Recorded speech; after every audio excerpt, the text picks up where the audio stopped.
Καλημέρα σας και χαίρομαι ιδιαίτερα για το πάνελ στο οποίο συμμετέχω και συγχαίρω και τους δύο προηγούμενους ομιλητές για την σαφήνεια και το μήνυμα που πέρασαν.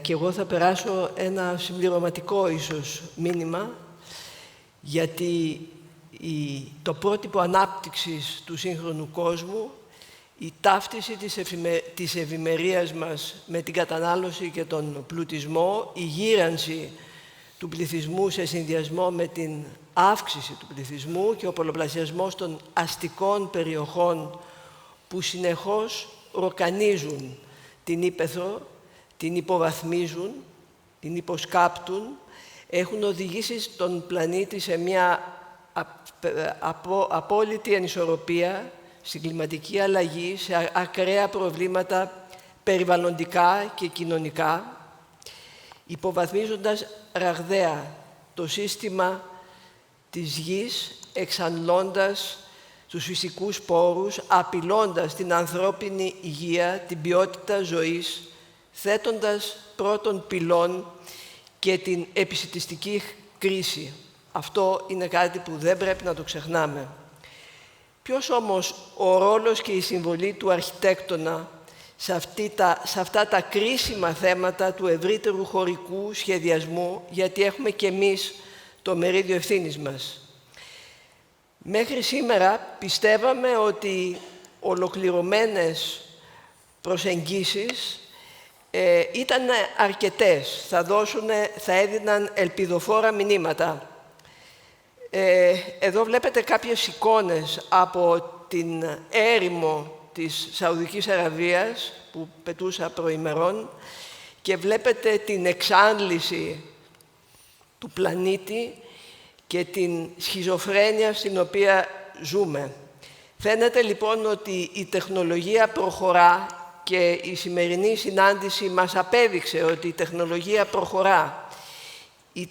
Όμως, οι κοινωνίες δεν είναι αρκετά όριμες και δεν είναι έτοιμες να αναλάβουν τις ευθύνες τους.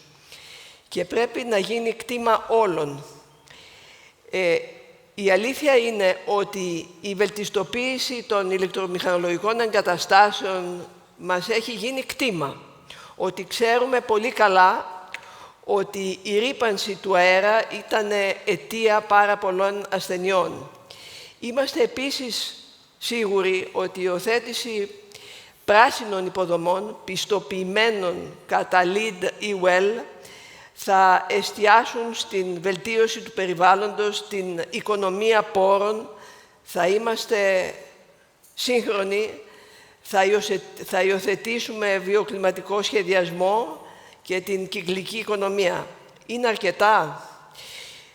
Θα εντάξουμε επιχειρησιακές παρεμβάσεις, οι οποίες επίσης θα συμβάλλουν στη βελτίωση της λειτουργίας μας και στη βιωσιμότητά μας. Όμως, είναι αρκετά όλα αυτά? Γιατί όλα αυτά, στην πραγματικότητα, δεν θίγουν ένα κρίσιμο ζήτημα που για μας τους αρχιτέκτονες έχει τεράστια σημασία. Είναι η διαχείριση του χώρου και η χρήση, η κατασπατάληση του χώρου. Ο φυσικός χώρος είναι μη αναλώσιμος, είναι μη ανανεώσιμος και επομένως έχει μια ιδιαίτερη αξία στην οποία δεν του αποδίδουμε. Επίσης, η φέρουσα ικανότητα κάθε τόπου έχει και αυτή τη δική της σημασία για να μπορέσουμε να αντιληφθούμε ότι συνδέεται με πολιτισμό και με το πνεύμα κάθε τόπου.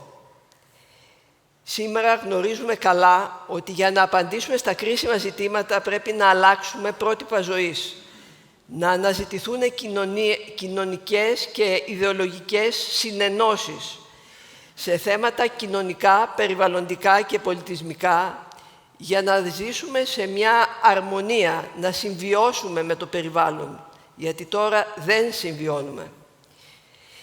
Είχαμε την τύχη να βρεθούμε αυτές τις μέρες στη Σαουδική Αραβία στο πλαίσιο μελετών για την αναβάθμιση και την ανάπτυξη ιστορικών πόλεων που αναπτύσσονται ταχύτατα, όπως η Ναζράν, η Ταμπούκ, η Τάιμα, και είδα μπροστά μου να συνυπάρχουν από τη μια ραγδαία οικιστική ανάπτυξη. Μπροστά σας βλέπετε ένα ουάντι, ένα ρέμα στην πραγματικότητα, το οποίο μένει κενό για να υποδεχθεί τους καταράκτες νερού, τα ρέματα που τρέχουν με φοβερές ταχύτητες, και μία πολιτεία η οποία δεν είναι έτοιμη να διαχειριστεί αυτά τα φαινόμενα.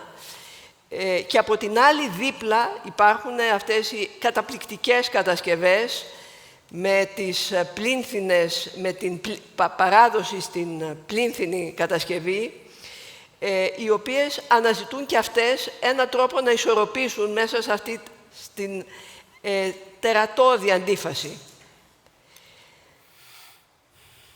Και όμως χρειάζεται να βρούμε έναν τρόπο βιώσιμης ανάπτυξης των πόλεων μας.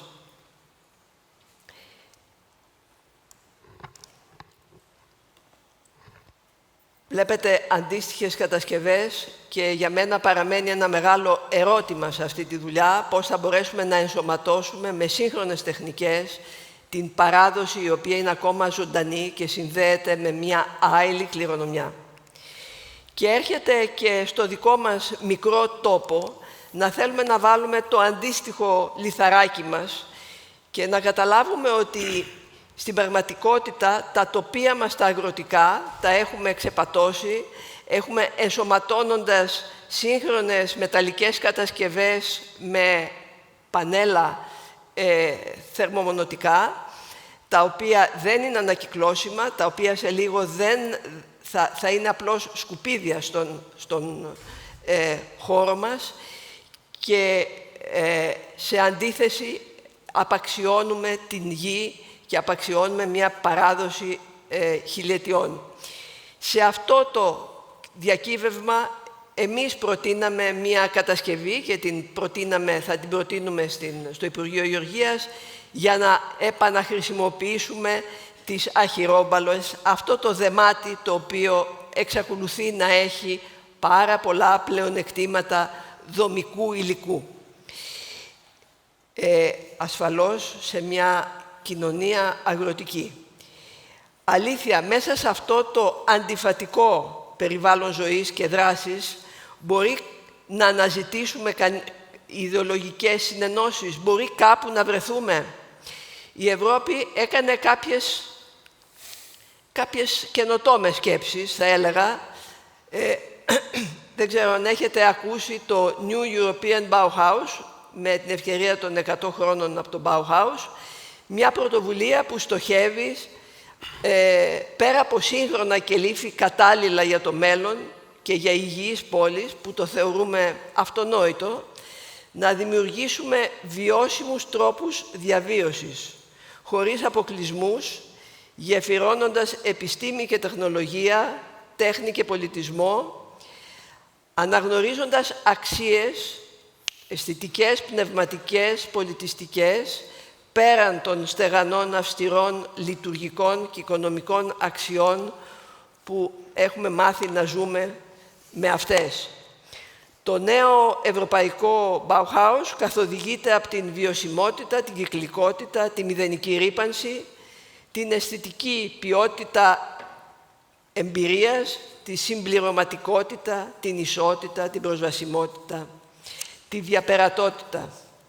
Η βασική πρόκληση, λοιπόν, για μας, τους αρχιτέκτονες, είναι πώς θα περάσουμε στην κοινωνία ένα νέο μήνυμα, ένα νέο κοινωνικό σύμφωνο, αντιστρέφοντας τις αρνητικές πτυχές μιας κουλτούρας μας που βασίζεται βασικά στην κατανάλωση. Ένας δρόμος που απαιτεί να συνεργαστούμε με τη φύση, να ζήσουμε με αυτήν, μια φύση που θεραπεύει και πουλώνει πληγές. Να ζήσουμε μαζί με την κοινωνία και την τέχνη και την έμπνευση. Να ζήσουμε σε ένα περιβάλλον βιοφιλικό, αστικό βιοφιλικό που να κάνει τις πόλεις ανθεκτικότερες και τον άνθρωπο υγιέστερο, κοινωνικό και συμμετοχικό. Ο χώρος αυτός, στον οποίο βρισκόμαστε σήμερα, στοχεύει ακριβώς στο να ανοίξει την πόλη και να αποτελέσει σύντομα ένα περιβάλλοντα χώρο κύτταρο πολιτισμού, ανοιχτό, διαπερατό, που επικοινωνεί με τον δημόσιο χώρο ώστε να αποτελέσει τόπο συνάντησης και αναφοράς. Έναν τόπο πύκνωσης και έντασης της κοινωνικής ζωής, όπως θα το ήθελε ο δημιουργός του κτηρίου, ο αρχιτέκτον και καθηγητής Ιωάννης Δεσποτόπουλος. Φιλοξενήστε σε ένα υπέροχο κτίριο και σήμερα το κτίριο αυτό ανοίγει το πρόσωπό του στην πόλη. Και το μήνυμα που ήθελα να σας πω είναι ότι ακριβώς αυτή η συμμετοχική διαδικασία, στην οποία βρισκόμαστε και τώρα, είναι μια διαδικασία που μπορεί να μας φέρει πιο κοντά και στα περιβαλλοντικά ζητήματα. Ευχαριστώ πάρα πολύ.